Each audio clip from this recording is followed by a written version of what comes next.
our dad passed away suddenly, and he had no anything. He had no will. He had not like allocated anything. He had had conversations, but separately and not together.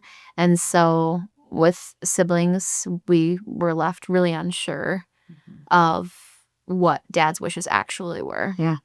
Because we all heard him say different things. I mean, we thought, I'm sure we didn't, Right. but, our memory of what dad said to me and what dad said to you and to our other sister, everybody had a different, well, dad said, well, no, he said me this. And yeah, without having those things documented, that was the potential is there to tear a family apart. And I just feel like that's is one of the most tragic things that can happen when you spend your whole life. I mean, because like again, in our instance, like our dad spent his life trying to make sure that us girls knew that we were the most important things to him. Yeah.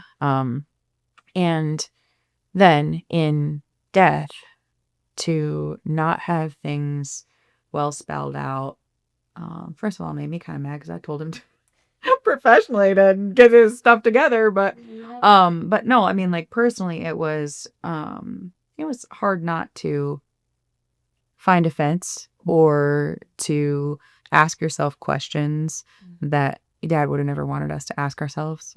And so yeah, I mean, obviously have your legal documents done, but then documenting your intent, because I think another thing that I see so much is that there are, in almost every family, there's like one child as you age that like lives close and like just takes care of things. I mean, like, your husband take care of mom's driveway and, like everybody does different things. And there could be expectations of your children that because they have been in that role, that they would receive some compensation in the end for those things. Or, I mean, there could be those expectations. And you might think to yourself, oh, no, I'm sure they don't. But without the conversation, you may end up leaving the child that has been there over and over to do all the things feeling hurt. Like, geez, did mom even see all the things that I did? Yeah. Like, did she really appreciate that? And like, this child is off, 1,000 miles away and they weren't here doing everything and they just get equal. Like, did she even see what I did? So I think, along the lines of the whole like fair versus equal conversation. Equal is not always fair. Fair is not always equal. But I think we think about that when we think that we're going to give more to one child. Like that's more like when the conversation kind of comes up and it's like, well, what's equal isn't always fair and what's fair isn't always equal. And I think that parents who think that they're giving equal shares to their children, it's like, oh, we don't have to talk about that. We give equal shares to everybody. It's just fair. Not always. Yeah. The kids don't always think that equal across the board is fair.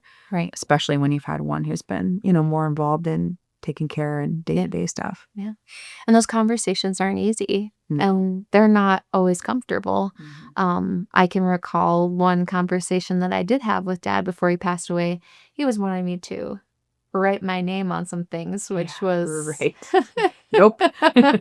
Not going to imagine you dead and me taking these things. Yeah, it was really uncomfortable for me. And so I was like, no, I'm not, doing that. I don't want to think about that. And looking back, it's like, well, I should have had the conversation with him that would have been beneficial. Yeah.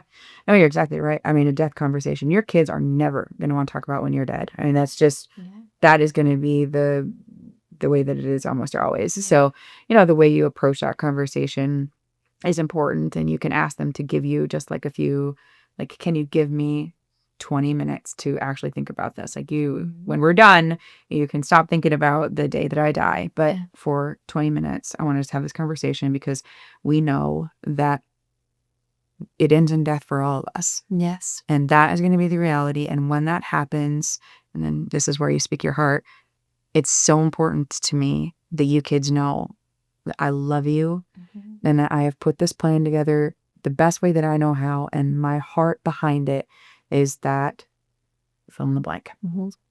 And then this is why I've done this. And then make sure it's backed up with legal documents. So, Yeah. like in our case, like you said, like conversations were had with all three of us that didn't all jive. Yeah. So, when you have the conversation, you got to make sure that it's documented legally. Yes. Yes. Yeah.